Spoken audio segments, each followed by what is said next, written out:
na roça, na nossa baioça,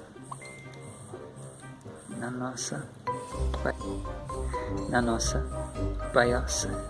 Eu estou no rancho, fazendo fogueira.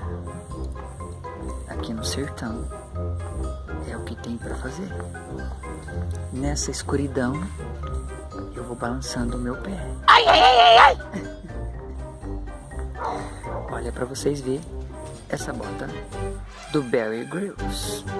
Olá, eu sou Bear Grylls. Aqui está algumas maneiras de como sobreviver na selva. Olhe meus sapatos e aprenda como se calçar antes de tudo. Tchau, obrigado!